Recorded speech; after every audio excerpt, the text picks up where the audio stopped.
바로 왼쪽을 찾는데도 아직 출발이 안 끝났잖아. 나 진짜 심심해. 너무나도 심심해. 미쳐버리겠네 정말. 우리 손자 심심한 마렵이랑 끝말잇기나 한번 할까? 까치 5초 안에 대답하세요. 지면 홍삼 캔디 2주간 압수. 아니 저 새끼가 치즈 봉듀 큐메리는 말방규.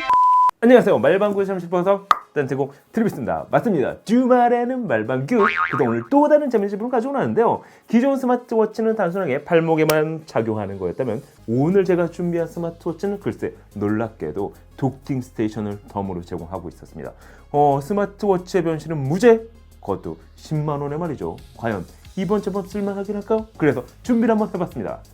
바로 짜잔짠짠! 램프에서 출시한 램 11이 그것인데요. 그냥 박스에서만 보기에도 나름 괜찮아 보이는 이번 스마트워치, 과연 쓸만하긴 할까요? 스마트워치에 관심이 많은 사용자라면 오늘 영상을 한번 끝까지 보셔도 좋을 것 같은데요. 도킹 스테이션을 제공하는 스마트워치, 자 그럼 리뷰 바로 들어가도록 하겠습니다. 고고고! 자, 오늘 준비한 제품은 램프에서 제작한 램 11 스마트워치가 그것입니다. 이번 제품은 용량에 따라 가격이 두 가지로 나눠지는데요. 1GB 램, 16GB 스토리지 모델은 약 85,000원, 그리고 제가 구매한 3GB 램과 32GB 스토리지를 지원하는 모델은 약 106,000원 정도에 판매가 되고 있었습니다. 일단 가격은 그래 나빠 보이진 않는데요. 그런데 과연 성능도 괜찮을까요? 제품의 박스는 블랙 컬러의 제품 이미지가 인쇄가 되어 있습니다. 박스를 열면 도킹 스테이션, 스마트워치, 시계줄, 거기에 십자 드라이버, 그리고 충전 케이블 및 사용 설명서로 구성이 되어 있습니다. 시계줄은 21mm 일반 시계줄과 호환이 되기 때문에 사용자가 원할 경우 교체해서 착용이 가능합니다.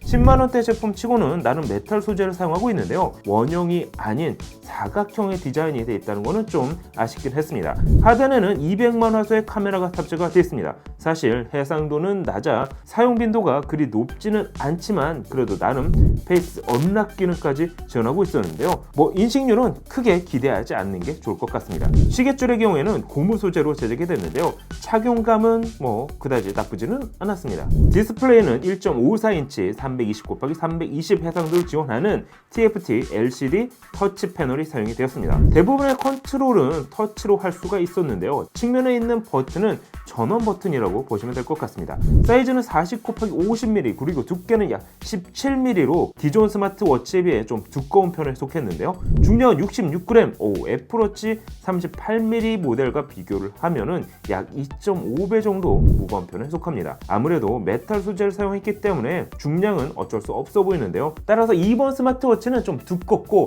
무게감이 있다고 보시는 게 좋을 것 같습니다. 프로세서는 미디어텍 MT6739 쿼드코어가 탑재가 됐습니다. 램은 3GB, 그리고 스토리지는 32GB를 지원합니다. 외장 마이크로 슬롯은 지원하지 않는데요. 용량이 있어서는 사실 사용하는데 큰 불편은 없었습니다. 하지만 미디어텍 쿼드코어 성능은 기대 이하였습니다. 기본 안드로이드 플랫폼을 사용하고 있어 구글 스토어를 사용해 다양한 어플을 다운받을 수 있다는 것은 나쁘진 않았습니다. 하지만 틱톡 어플만 실행시키더라도 영상 및 음악이 끊겨 제대로 감상하기 어려웠는데요.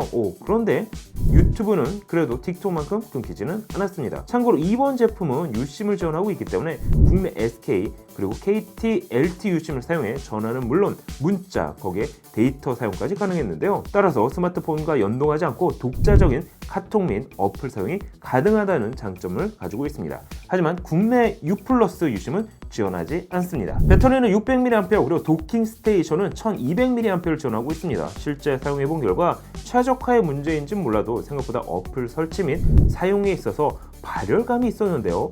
대기 시간은 최대 40시간이라고 표시가 되어 있긴 하지만 몇 가지 어플을 사용하거나 음악을 감상하는 등 멀티미디어로 사용할 경우에는 배터리 소모가 상당히 빨랐습니다. 하지만 시계 배경화면은 스마트폰과 연동해서 다운받을 수가 있었는데요.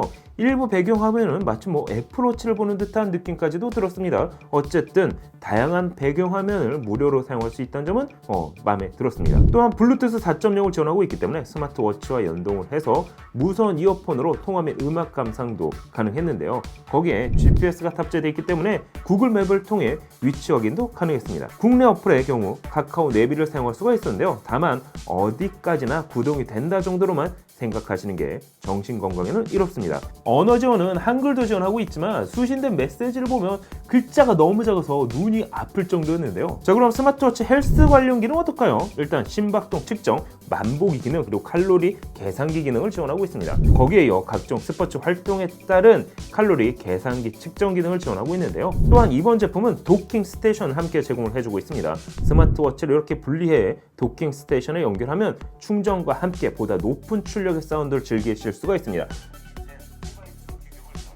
이 규격에 맞게 사용할 경우 초당 최대 2,000 도킹 스테이션은 마이크로 오핀 케이블로 충전이 가능하기 때문에 전용 충전 케이블 없이도 외부에서 충전 및 사용이 가능하다는 장점을 가지고 있습니다. 하지만 스마트워치 화면이 1.54인치로 사실 영상을 보기에는 적합하지는 않았는데요.